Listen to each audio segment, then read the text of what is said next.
આગળ વાત કરીએ તો જૂનાગઢમાં ભૂગર્ભ ગટર ગેસની લાઈન પાણીની લાઈનના કામ ચાલતા હોવાથી શહેરીજનો તોબા પોકારી ઉઠ્યા છે। મોટાભાગની તમામ સોસાયટીઓની બદતર હાલત થઈ ગઈ છે। લોકો પોતાના ઘરમાં પણ ન જઈ શકે તેવી ભયંકર સ્થિતિ હોવા છતાં મહાપાલિકાના શાસકોના પેટનું પાણી પણ હલતું નથી। જૂનાગઢમાં ચોમાસાની સિઝનની શરૂઆત સારા વરસાદ સાથે થઈ છે। જો કે આ વરસાદે જૂનાગઢના લોકોની ઊંઘ હરામ કરી છે, કેમ કે શહેરના મુખ્ય રસ્તાઓને બાદ કરતા સોસાયટીઓના મોટાભાગના તમામ રસ્તાઓ ગેસની લાઈન, ભૂગર્ભ ગટર અને પાણીની લાઈન માટે તોડી નાખવામાં આવ્યા છે। રસ્તાઓમાં અંડરગ્રાઉન્ડનું કામ તો પૂર્ણ થઈ ગયું, પરંતુ ચોમાસું આવતું હોવાની જાણ હોવા છતાં સત્તાધીશોએ રસ્તાનું રિપેરિંગ કામ કે લોકો પગપાળા જઈ શકે તેવી પણ કોઈ વ્યવસ્થા ન કરી।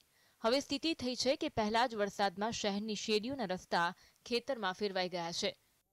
અમારે આ રોડ ખોદી ગયા ત્યારનું આ કાંઈ એને એ લોકોએ ધ્યાન જ નથી દીધું।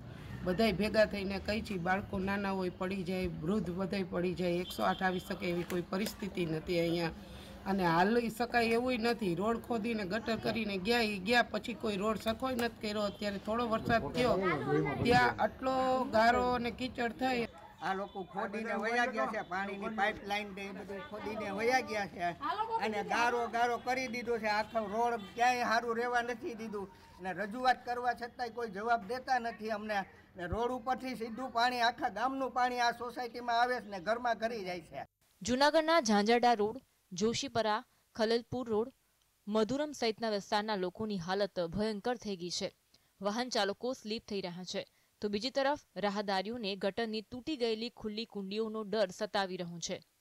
રસ્તા ખરાબ હોવાથી સ્કૂલ વાહન શેરીઓમાં જઈ શકતા પણ નથી। શાકભાજીવાળા દૂરથી રામ રામ કહીને ચાલતી પકડે છે।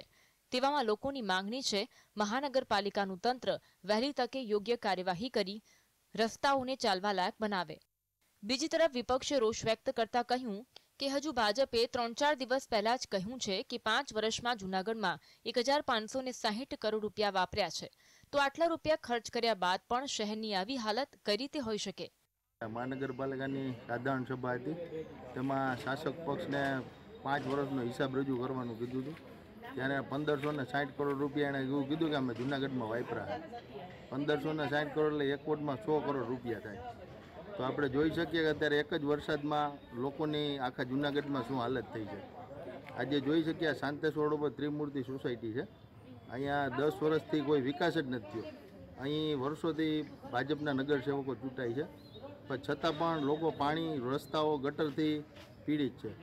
જૂનાગઢની શેરીઓમાં ચોમાસાના પહેલા વરસાદમાં જ આ સ્થિતિ છે, ત્યારે હજુ આખા ચોમાસાની ઋતુ બાકી હોવાથી લોકોની દશા શું થશે?